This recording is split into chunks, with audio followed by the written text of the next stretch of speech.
Hello everyone, welcome to YB Biology classes. Today's topic is about Porifera. Porifera हमारी unit second में आएगा. Unit second में हमें Porifera में एक तो general character, economic importance and classification of Porifera पढ़ना है. उसके साथ में पोरीफेरा का एक मेंबर है स्काइफा, जिसे और बोलते हैं साइकन. उसके बारे में टाइप स्टडी पढ़नी है, उसकी कंप्लीट स्टडी हमें पढ़नी पड़ेगी.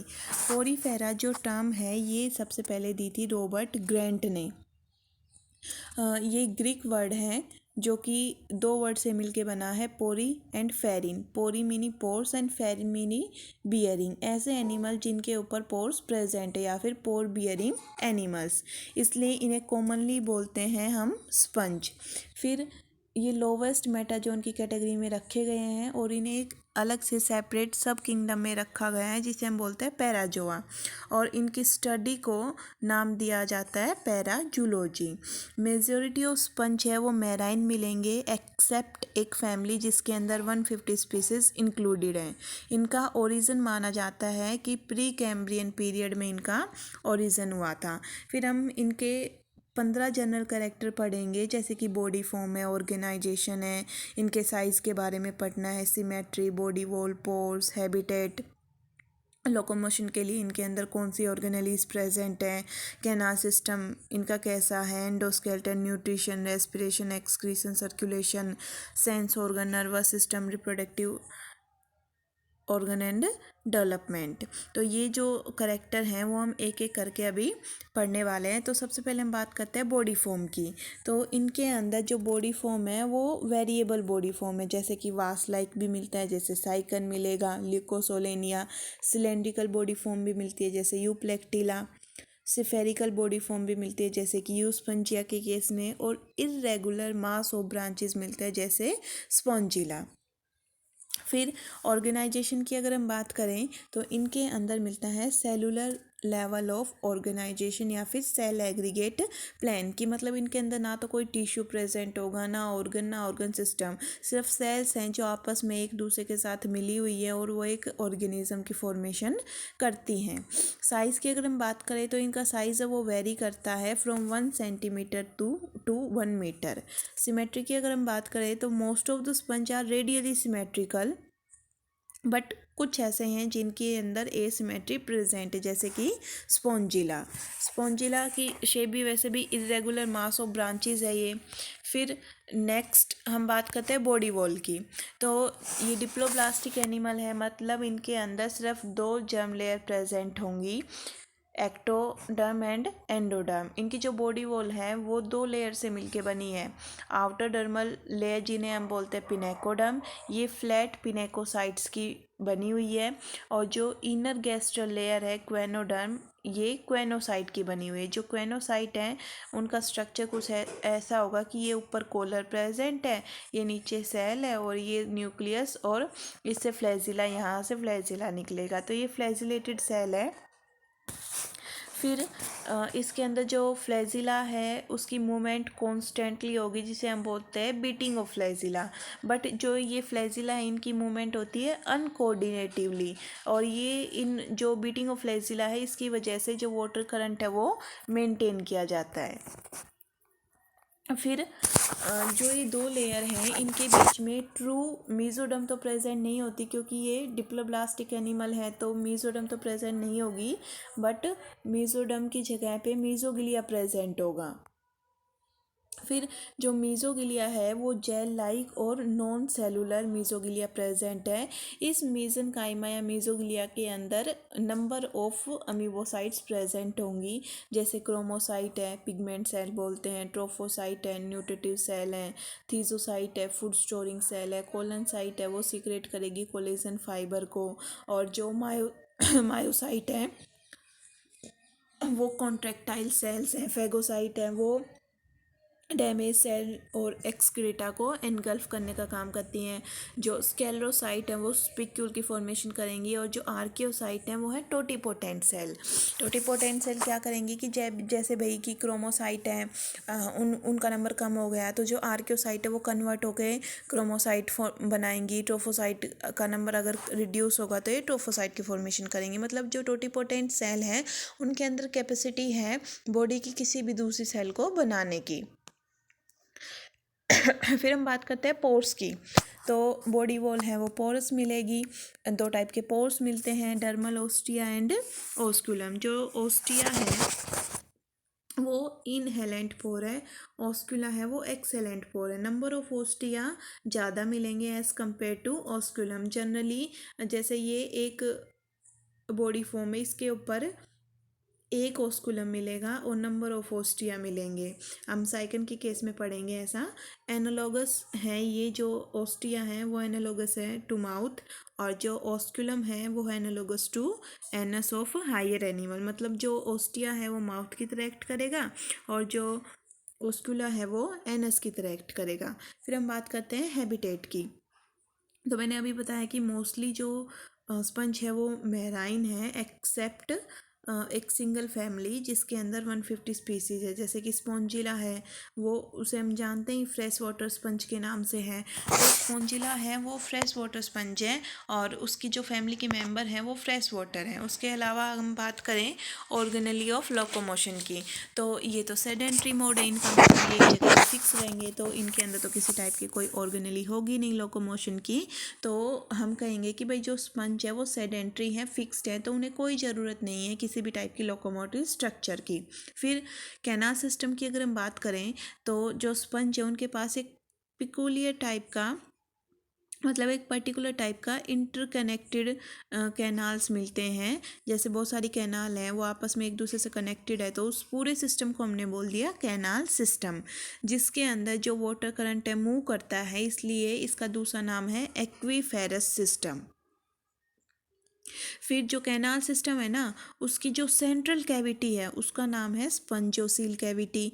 कैनाल सिस्टम तीन तरीके का हो सकता है, एस्केनोइड, साइकेनोइड एंड ल्यूकेनोइड। एस्केनोइड से साइकेनोइड, साइकेनोइड से ल्यूकेनोइड हम इधर बढ़ते हैं तो जो कॉम्प्लेक्सिटी है कैनाल सिस्टम की वो इंक्रीज करती है।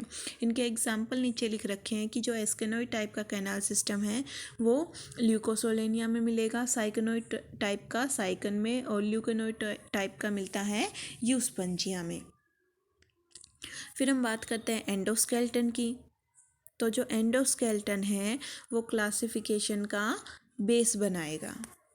मोस्ट ऑफ द स्पंज के अंदर एंडोस्केल्टन प्रेजेंट है, और जो एंडोस्केल्टन है उन्हें सीक्रेट करते हैं स्पेशल टाइप ऑफ अमीबोसाइट, जिनका नाम अभी मैंने बताया था स्केलेरोसाइट्स।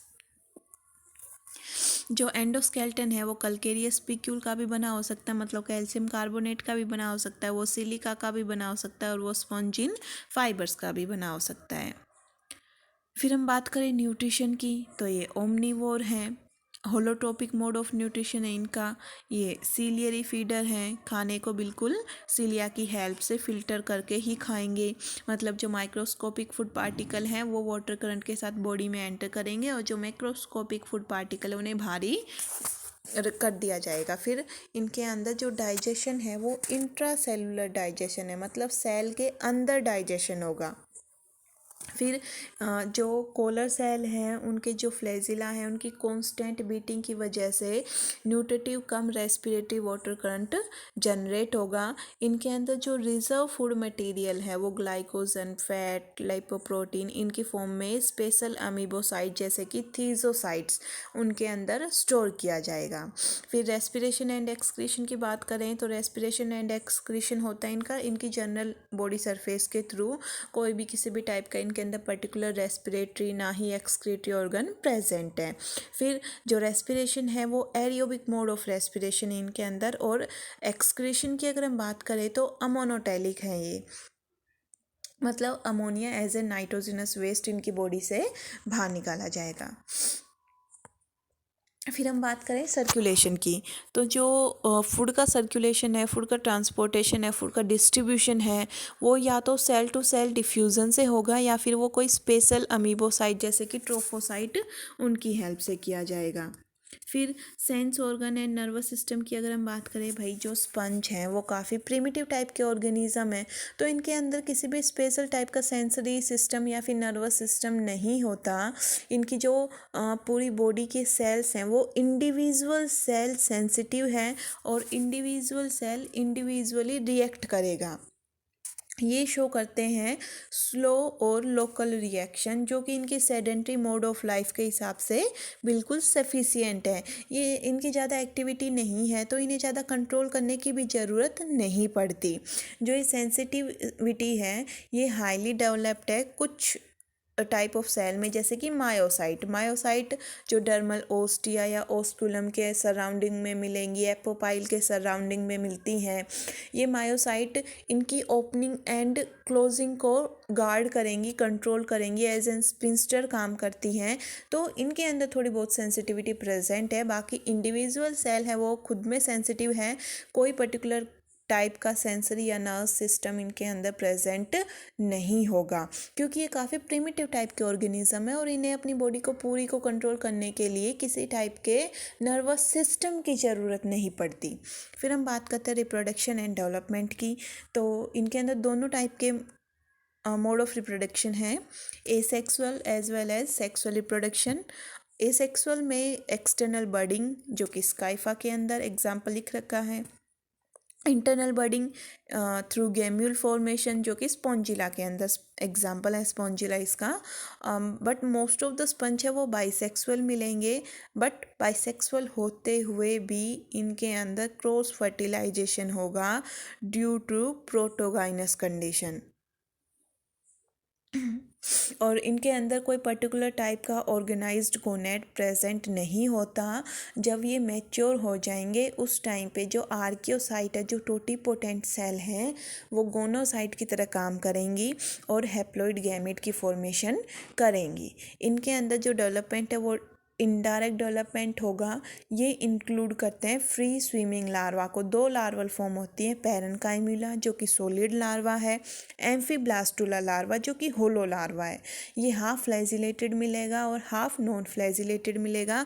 डिस्पर्जल के लिए ये काफ़ी इम्पोर्टेंट लार्वा है, क्योंकि देखो जो अडल्ट है वो तो सेडेंटरी मोड में है, एक जगह पे सबस्ट्रेटम से चिपके हुए फिक्स्ड है, वो तो इधर से उधर मूव कर नहीं सकता। तो जो इसका लार्वा है वो क्या करेगा कि इनके जो ऑर्गेनिज्म है, स्पंज हैं, इन्हें एक जगह से दूसरी जगह ले जाने में हेल्प करता है। जैसे कि भाई एक सी में एक जगह पे स्पंज की बहुत सारी कॉलोनी है, अगर वहाँ पे ही सारे स्पंज बडिंग के थ्रू, सेक्सुअल रिप्रोडक्शन के थ्रू वहीं पे वो कॉलोनी ग्रो करती गई तो कंपटीशन बढ़ेगा, ओवर पॉपुलेशन होगी, न्यूट्रिशन के लिए लड़ाई होगी। कंपटीशन से जो पॉपुलेशन है उसकी अच्छे से ग्रोथ नहीं हो पाएगी। तो जो एमोसिटस लार्वा है, सॉरी एम्फीब्लास्टुला लार्वा है, वो क्या करेगा कि वो आराम से फ्री स्विमिंग कर सकता है, तो वो एक जगह से दूसरी जगह चला जाएगा और वहाँ पर जाके सेटल डाउन होके नई कॉलोनी की फॉर्मेशन करने लगेगा, जिससे कि कंपटीशन भी रिड्यूस होगा और डिस्पर्जन है वो ज़्यादा, डिस्ट्रीब्यूशन है वो बढ़ेगा। आई थिंक जनरल करेक्टर आपको समझ में आए। अगर किसी भी टाइप की कोई भी दिक्कत हो तो आप मुझे बता सकते हैं, कमेंट सेक्शन में लिख सकते हैं। Thank you.